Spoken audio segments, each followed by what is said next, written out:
Assalamualaikum, salam sejahtera. Saya Hafiz Rosli. Saya kini berada di sebuah ladang pertanian di Air Molek di Melaka Tengah ini, dan di mana pada hari ini kita akan memaparkan episod mengenai kisah seorang belia ini, seorang anak muda ini yang telah pun menceburkan diri dalam bidang pertanian sejak daripada 6 tahun yang lalu, dan difahamkan ini yang cerita menarik kita nak kongsikan.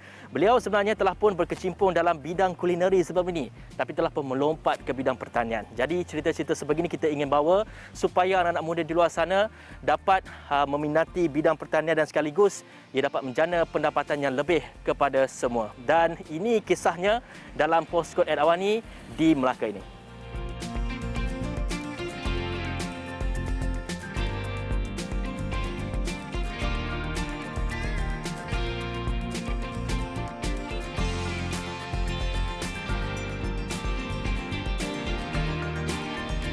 Dan seorang anak muda yang saya masukkan itu adalah S. Yogeswara, merupakan pengarah urusan Yoshi Agro Sdn Bhd, di mana ladang pertanian ini berada di Air Molek di Melaka Tengah. Dan Yoges, terima kasih bersama kami di Postcode at Awani ini. Mungkin secara background, secara sedikit latar belakang mengenai bagaimana penlibatan Yoges.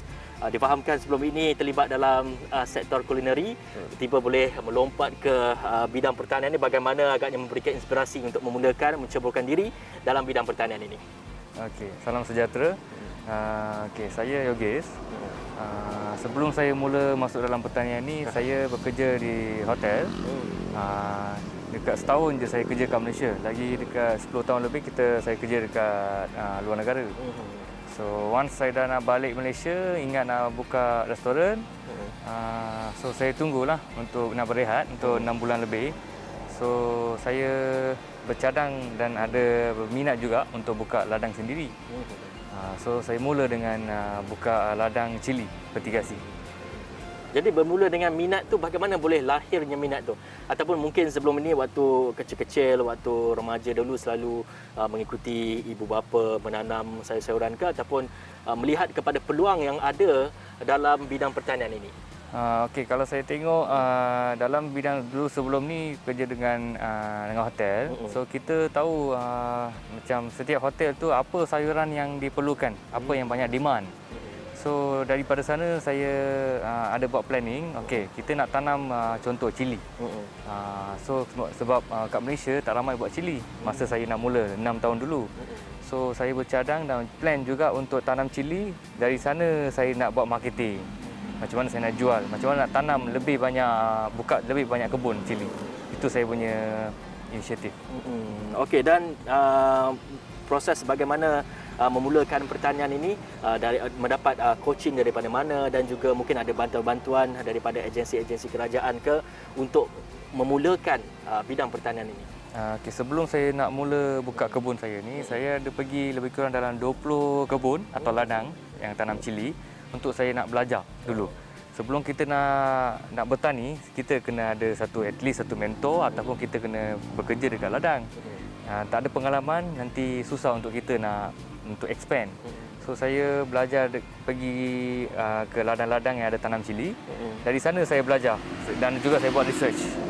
So macam mana dari semayan sampai nak petik hasil tu.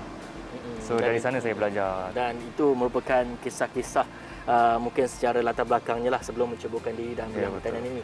Dan kita ingin melihat kepada pencapaian pada ketika ini. Difahamkan Yoges sendiri mempunyai mungkin ada beberapa ladang sebelum ini, ataupun mungkin pada masa kini mempunyai beberapa ladang. Keluasan ladang-ladang ini dan keupayaan ladang-ladang ini untuk menghasilkan berapa dari segi pengeluarannya, produk-produk pertanian ini? Okey, kalau tengok sini, saya mula dengan tanah seluas 2 ekar yang kita berada sini. Saya tanam bermula dengan 3,000 polybag dulu. So tanam cili. So lepas tu saya bercadang untuk expand, so kita tambah plot by plot nak tanam. So itu satu. Lagi satu dari segi keluasan dia pada masa kini dan juga mungkin di tempat-tempat lain juga mempunyai ladang-ladang Yoges sendiri. Okey, sekarang saya ada lebih kurang dalam 12 ekar lebih di Melaka dan juga di Jempol. Okey, kita nak menggalakkan kepada anak muda. Yoga sendiri merupakan anak muda yang telah pun menceburkan diri dalam bidang pertanian ni sejak daripada awal 30-an lagi. Jadi semestinya cerita yang Yogas ataupun perusahaan yang Yogas ini sebagai contoh akan memberikan inspirasi kepada anak muda semua. Jadi bila kita bercakap mengenai anak muda ni, kadang mereka tidak mempunyai pengalaman. Mereka mungkin ada kekangan dari segi kewangan untuk memulakan bidang pertanian ini. Mungkin dapat diceritakan sedikit mengenai adakah bajet yang besar untuk memulakan bidang pertanian ini dan juga bagaimana agaknya mereka boleh mendapat ilmu-ilmu dan juga informasi mengenai pertanian ini sebenarnya.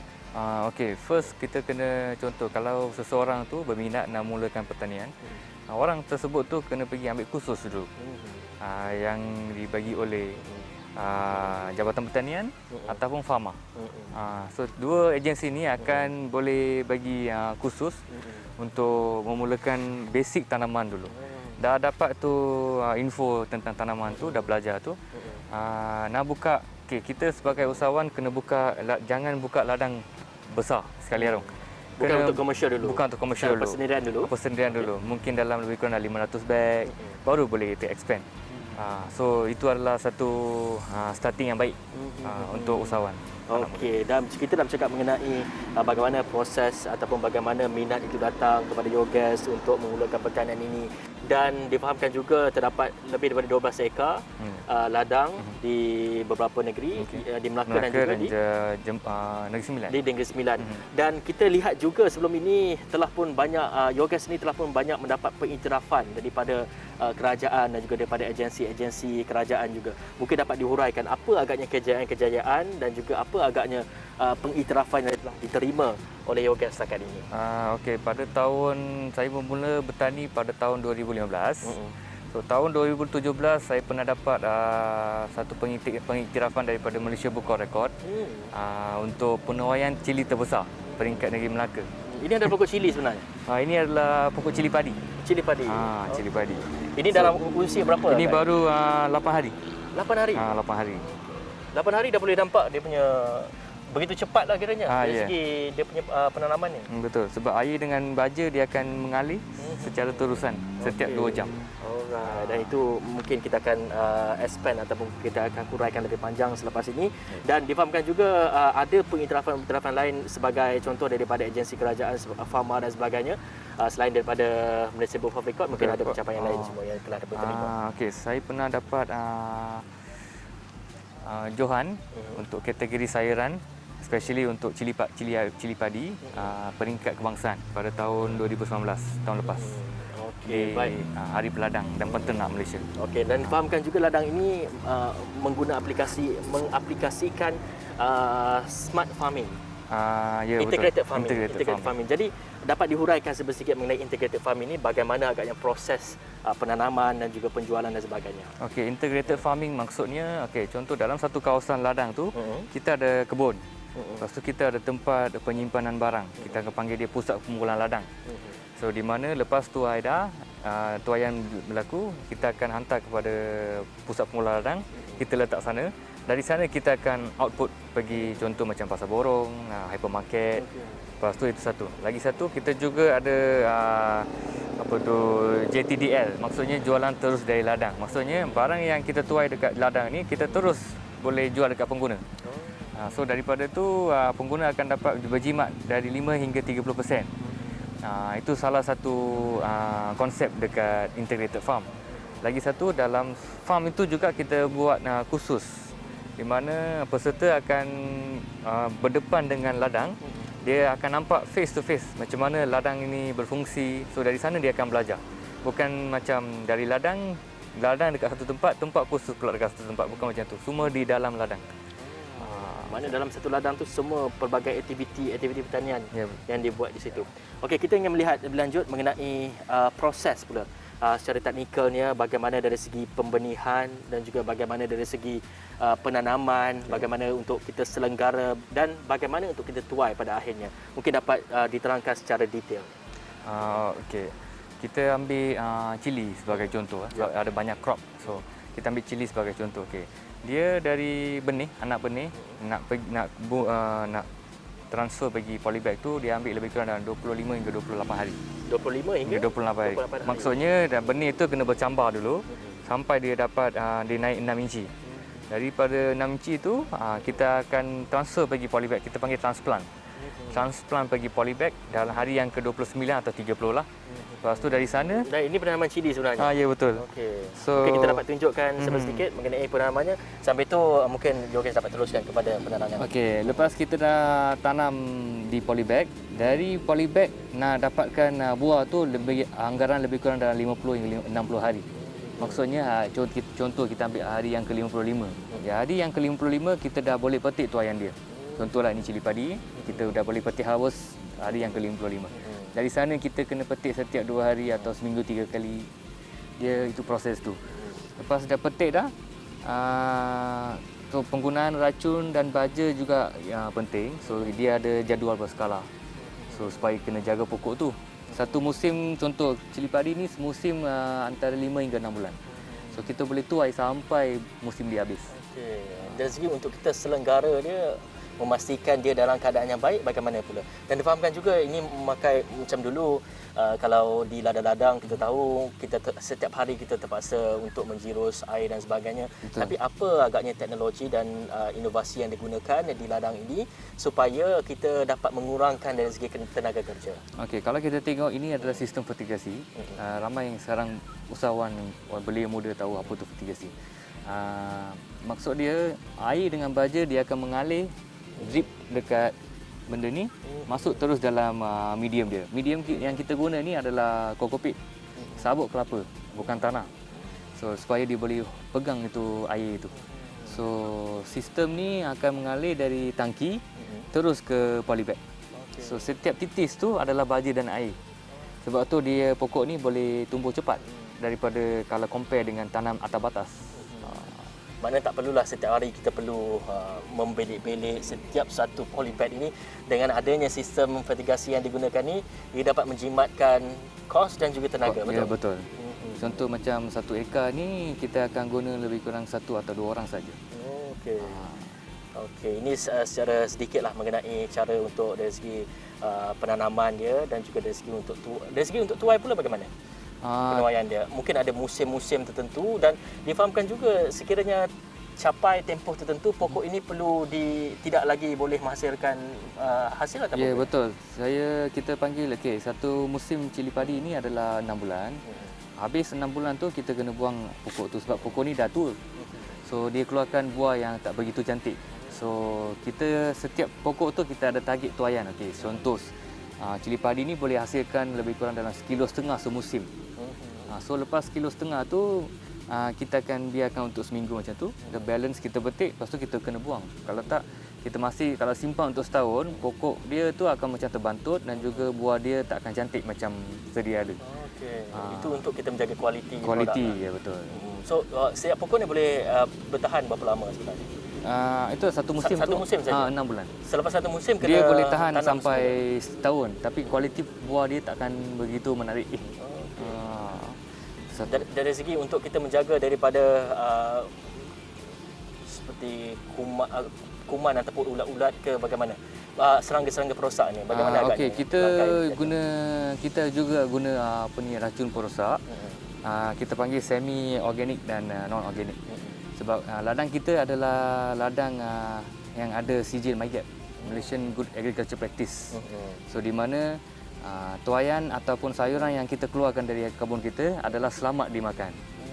So kita ada dapat dia punya sijil. Okey, mengapa sijil itu penting untuk semua petani-petani di Malaysia? Sijil tu adalah satu kunci untuk bagi saya. Sebab dia satu pengiktirafan dan juga satu kunci sebagai contoh kita tak tahu kebun mana yang kita dapat sayur. Mungkin dia penggunaan racun dia terlebih daripada had yang dilimit tu. So kita kena pastikan tu kebun tu hasil yang daripada kebun tu selamat dimakan tak. Sebab tu setiap kebun tu mesti kena ada sijil tu. So kalau tak ada sijil tu maksudnya either dia orang tak dapat tu ataupun dia over limit tu penggunaan racun. Mungkin kita boleh berasa was-was lah dari segi mungkin ada bahan-bahan racun yang mungkin tidak selamat lah untuk dimakan dan sebagainya. Betul. Lagi satu sijil tu adalah satu pengiktirafan juga untuk kita boleh ekspor hasil kita pada luar negara. Okey, sehingga sekarang ada ekspor kita? Belum lagi. Belum lagi. Okey, tak apa. Untuk dari segi penjualan dan juga pemasaran, selepas ini kita akan berbincang mengenai perkara-perkara itu, dan kita postcode di Awani ini, postcode Awani ini kita akan berehat dulu seketika. Kita kembali selepas ini.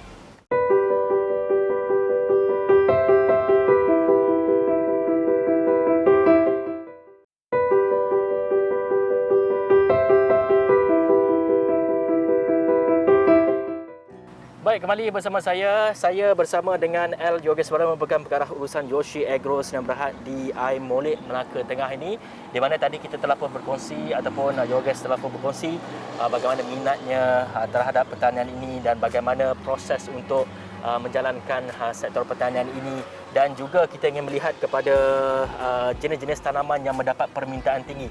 Yoges mungkin dapat terangkan kepada kita apa jenis-jenis tanaman sayuran yang mendapat permintaan tinggi, dan difahamkan ini adalah pokok kacang panjang. Dapat diceritakan jenis tanaman itu. Okey, so far dekat kebun kita tanam lowland punya sayuran. Maksudnya sayuran bawah bukit. Maksudnya timun, contoh macam ni kacang panjang, cili dan terong. So benda-benda sayuran berbuah ni yang banyak permintaan tinggi dekat pasaran. So yang untuk ni kacang panjang kita lah musim ni. Dan cakap mengenai lowland dan juga highland sebagai contohnya, ada perbezaan ke dari segi penghasilan ataupun dari segi kualitinya agak berbeza ataupun sama saja kualitinya? Okey, contoh macam kita makan cili Bangala, capsicum. Capsicum tu kita tak boleh tanam bawah bukit. Mesti kena suhu dia sejuk. Kena suhu pada sejuk. highlands lah, tanah betul. tinggi lah. Dan juga macam contoh macam radish, kobis, cauliflower, kena tanam. Kita boleh tanam bawah bukit tapi kena ada greenhouse. So itu adalah satu kos. So biasanya untuk cut cost ni, low cost, kita akan tanam sayur-sayuran berbuah macam ni. Lagi senang.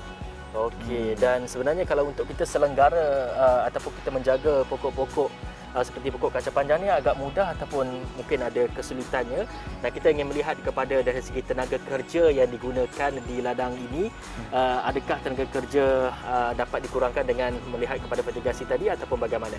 Bagaimana agaknya dari segi rutin seharian pula untuk menjaga pokok-pokok ni sendiri? Okey, untuk info, dia ada dua jenis tanaman. Satu jenis tanaman yang boleh menjala, satu lagi macam biasa macam cili, terong, dia tak perlu menjala. So macam contoh kacang panjang dengan timun mesti kena ada net ini untuk naik dia punya pokok-pokok ni. So kita kena ada satu support lah untuk letak ni.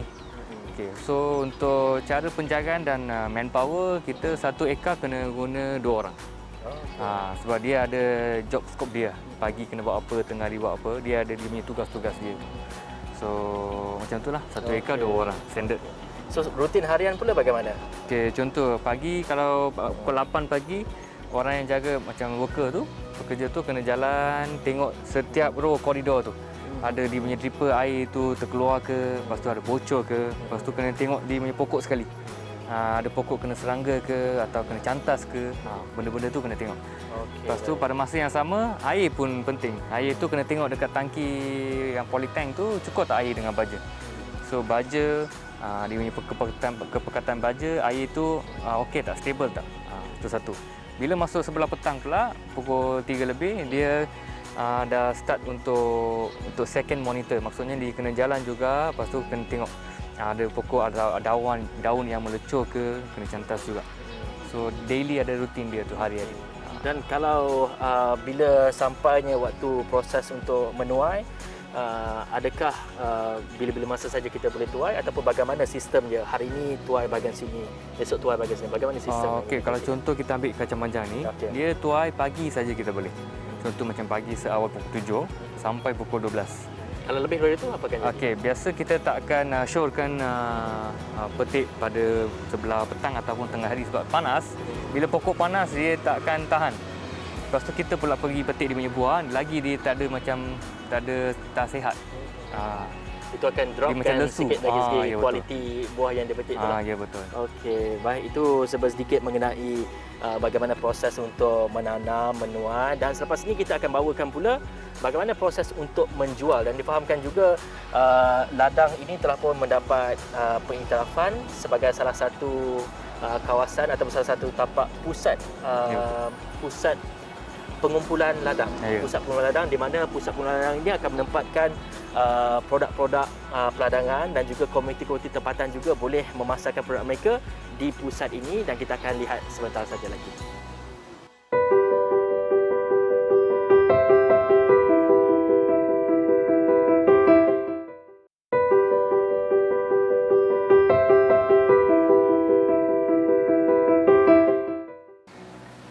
Baik, ini yang saya masukkan tadi dengan pusat pengumpulan ladang, di mana komuniti-komuniti tempatan boleh memasarkan produk mereka seperti ini petai.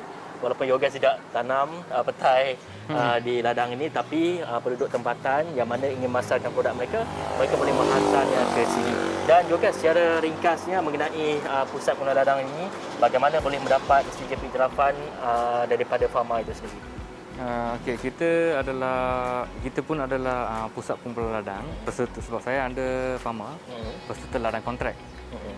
So di mana petani dekat Melaka ni, siapa yang ada tanam, dia orang boleh juga jual barang hasil tanian dia kat kita. So kita adalah satu hub tu untuk mendapatkan bekalan dari kebun lain. Lepas tu kita akan bantu jualkan kepada buyer. Okey, dan ini kita tengok dapat disaksikan merupakan produk-produk komuniti lah kiranya. Okey, dan ini mereka usahakan sendiri, dan juga kita ingin melihat kepada penjualan produk-produk ataupun penjualan hasil sayuran-sayuran di belakang sana daripada ladang, bagaimana ia dipasarkan. Mungkin dipasarkan ke pasar-pasar tempatan ataupun mungkin ke hypermarket dan sebagainya. Okey, macam kita tengok dari kebun, kita panggil from farm to table. Maksudnya dari kebun terus ke meja. Maksudnya kita akan jual direct dari kebun, dan juga salah satu tempat yang hub kita ni adalah JTDL dipanggil. Maksudnya jualan terus dari ladang. So itu satu. Selain itu kita juga supply vegetable sayur kepada hypermarket. Lepas tu pasar borong, hotel, dan juga kafe-kafe, kedai makanan, restoran. Dan selain daripada mengusahakan tanaman-tanaman sayuran ni dan juga tanaman-tanaman hasil produk pertanian ini, dan juga kita dah bercakap mengenai bagaimana proses penjualannya juga, dan difahamkan juga Yogas sendiri ingin membantu komuniti untuk membangunkan komuniti, menggalakkan komuniti untuk menjadi petani juga. Apa agaknya inisiatif yang dijalankan oleh Yogas dalam membantu petani-petani? Mungkin petani-petani ini baru, mereka tidak mempunyai idea, bagaimana agaknya mungkin ada inisiatif coaching diberikan kepada mereka? Okey, satu untuk sebagai impact kepada masyarakat setempat, kita setiap bulan adakan berniaga macam pasar tani. Kita panggil My Best Buy. Maksudnya setiap 2 bulan kita akan panggil peniaga-peniaga dari luar dan juga juga farma untuk berniaga dekat dalam tempat kita. So kita akan buat hibahan, lepas tu kita akan buat banting, lepas tu kita akan panggil lah orang setempat, jiran semua tu, supaya diorang dapat berjimat semasa membeli barang-barang keperluan harian. Itu salah satu usaha lah untuk kita membantu komuniti-komuniti tempatan. Ya, betul. Dan dari segi usaha untuk membantu anak-anak muda ataupun petani-petani baru, mungkin ada coaching diberikan kepada mereka, ya, betul. kursus diberikan mereka, latihan diberikan kepada mereka. Okey, kami juga membuat kursus, contoh macam kursus fertigasi dan peladangan untuk pemuda-pemuda yang ataupun orang yang berminat untuk berkecimpung dalam pertanian. Kita buat 2 bulan atau 3 bulan sekali di dalam ladang kita juga, supaya dia dapat belajar asas pertanian sebelum dia orang pergi ke real world lah. Dan difahamkan juga sekarang ladang ini telah pun menjadi kawasan ataupun research hub untuk agensi Kementerian Pertanian. Mungkin dapat diceritakan sikit. Okey, kita ada satu plot di mana Jabatan Pertanian dia under biosecurity. Maksudnya untuk test dia punya racun perosak, organik tu dia ambil kita punya plot tu sebagai test plot. Dan juga untuk UTM, Universiti Teknikal Melaka, Malaysia, dia juga adalah satu hub untuk test plot juga, untuk test dia punya sistem IoT sistem. Okey, baik. Kita pun tak banyak masa. Mungkin Yogesh dapat memberikan saranan kepada masyarakat di luar sana, terutamanya anak muda, untuk melibatkan diri dalam bidang pertanian ini. Okey, saya menasihatkan orang yang pemuda, kalau ikutkan kita punya RMK 12, contoh, rancangan Malaysia ke-12, pemuda yang ada sekarang atau belia yang ada sekarang mesti kena berkecimpung dalam pertanian. Walaupun dia orang kerja industri lain, tapi kalau boleh ambil ni pertanian sebagai satu bidang yang mesti sampingan juga. Sebab makanan adalah kita punya future. Dan juga kalau ikutkan IR4, Industry Revolution 4, ini adalah sangat penting kepada Malaysia sebagai kita orang muda yang sekarang ni yang boleh bawa kita punya pertanian ke next level. Yang pasti daripada mengusahakan pertanian ini boleh menjadi pendapatan yang mungkin tinggi juga, betul. dan itu harus disahut oleh anak-anak muda di luar sana. Begitu juga dengan masyarakat di luar sana, untuk kita sama-sama menggerakkan atau menjayakan lagi industri pertanian di negara kita. Dan terima kasih kepada Yogesh merupakan pengarah urusan Yoshi Agro Sdn Bhd di Air Molek Melaka Tengah ini. Kita bersiaran di Air Molek Melaka Tengah ini atas perkongsian sebentar tadi, banyak yang kita telah kongsikan mengenai industri pertanian ini. Dan untuk itu Postcode Airwani berakhir di sini. Saya Hafizi Rosli. Assalamualaikum warahmatullahi wabarakatuh.